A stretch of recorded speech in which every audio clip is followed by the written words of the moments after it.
to another year of amazing learning and leading in your schoolhouse. I am Liz Rayburn, and I am the proud principal of Bryan County Middle, Bryan County High School. We go by Bryan County Middle High School. We are in a 612 experience in Pembroke, Georgia. We have about 1,100 scholars on our campus from grades 6 through 12. And this year, my principal focus is really going to be divided up into 12 different segments of things that you can really do as the lead learner of your school to be the very best that you can be, and to really make you reflect and think about some of the practices that we do, and to always remember that no matter what, we can't get it all done. We make mistakes, and every day is a new day. And ultimately, if we are doing what's best for our scholars, then we are always doing the right work, right? So what I want to talk to you today to kind of kick off the year, you've all had summer to kind of refresh, reset, refocus, and we do a lot of that in the summer, but summer for a highly effective principal is often really starting to lay the groundwork and planning for all the things throughout the year. Oftentimes we do all of our PLC planning, our PL planning, teacher week ideas, all of those things kind of get settled in the summer. And because that's really the time where the building is calm, you can reflect and really think and focus on the upcoming year, right? So as we start our school year, so we've been in school now in Bryan County for 7 days. So we've at the beginning of the year, I really want to think through 5 different characteristics that are important to me, and I'm always vetting through my mind as the lead learner and the principal of the school. The first one is every year, the start of the year, I think about what is my elevator speech by November 1st, right? So you've got new students in your school who have just transferred. You've got new grade level. So your freshmen or your 6th graders or your 1st graders or your kindergartners or whoever that may be, whatever your new grade level is. And they don't know you yet, right? So the parents don't know you. The community doesn't know you that well. If you're a brand new principal, nobody knows you. So what is your brand? What is your elevator speech going to be by November 1st? That's kind of the 90-day area that you want people to have an idea or an opinion, a really good one, by that November 1st. Your new staff. What do your teachers think about you? What do the new staff that you hired, what would they say about you as the leader and the lead learner of your campus? So the first thing that I really try to keep in mind at the beginning of the year is, what are those actionable steps that can give me a high return on who I am, what's my brand, what can I do for families, and what is our family engagement piece going to look like? So that would be the first principle that I would really start to think about. The second thing is to really embed in your staff, and that's everybody. That's custodians, cafeteria, paras, teachers, secretaries, administrative assistants, coaches, whoever, culture and climate, right? It's ongoing. It never ends. It's continuous. But parents send us the very best children they have. I bet my staff has heard me say that no less than 35,000 times. Parents send us the very best children they have. They aren't keeping the better ones at home. So you have to keep that in mind when you're creating your climate and culture. Parents are sending us the very best kids they have, and it's our moral imperative to do the work, the very best work that we know how to do, to create this climate and culture of opportunities and experiences for our scholars, all of our scholars, and meet them where they are. So that would be the second principle that I really want you to focus on and think about as you kick the year off is, what is your climate and culture telling people?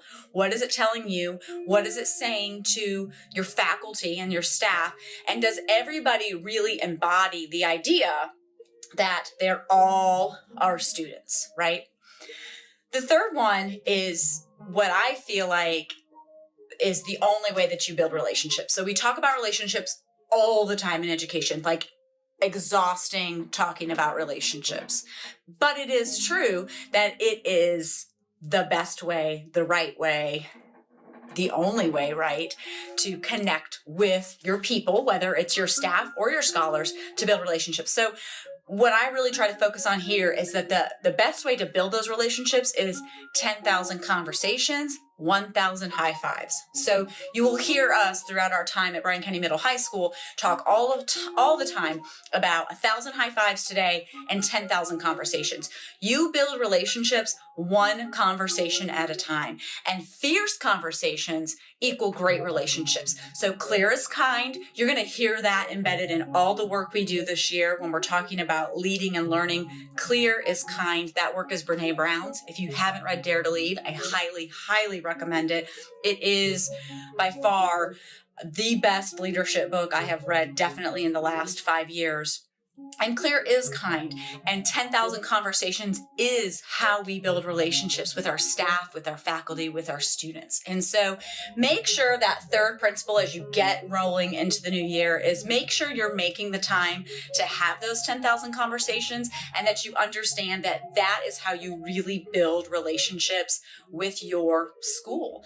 And when you model that, when you're modeling those relationships, then other people are going to see that. They're going to know you value that, and they're going to follow your lead. And that is super critical. The fourth thing that I want you to really think about and reflect on today is being visible. What are your elite expectations for learning? We hired a couple new assistant principals on our team this year, and one of them is from a different school district. And so I have asked her the last couple weeks, like, what can you compare and contrast from your former experiences to where you're at now, in terms of the leadership style, because I'm always looking to be better, continuous improve myself. So what are some things that you can tell me about your last school and our school? And I think the lots of ideas, and we've had some really good dialogue and conversation, but something that she told me that has really stuck with me and made me feel pretty good about the work that we do is that she has said at her former school in her AP role, the expectations for instruction were pretty low. And here we have elite level expectations for what happens in our learning spaces. And that starts with you as the principal, and then filters down to your assistant principals, and then all of your support staff, and then ultimately to your teachers. So what are those high expectations that you have for teaching and learning in your building, in your learning spaces? Are you visible? Can they see you? Are you out and about? Do you have, what I have is the woo-woo cart. This is my woo-woo cart. I don't know if you can see it on here, but it's a cart, and I love it, and I'm on it all the time. So do you have a mobile cart where you can load up your stuff and you're out in the hallway and you're visible? Because that is also 10,000 conversations, right? So you're being visible, you're giving feedback, and you are establishing those 10,000 conversations. So think about, what are those expectations that you have for learning? Are you visible? And what is the feedback that you're giving them? And then the last one that is really, really critical to the work we do as principals. This work is exhausting. Right now, it's a Thursday night. I'm still in my office. It's going to be probably a 70 or 80 hour work week. High school principals have events every single night. Middle school principals have events every single night. Elementary principals have parent functions. So it's a really big job. It's a really big job. It's really hard. It's the most rewarding work. But a principle that I really try to go by, doesn't always work, but I always think it's really good to keep in mind, is called the 7-1-1. And the 7-1-1 is 7 hours of sleep a night. Do you get that?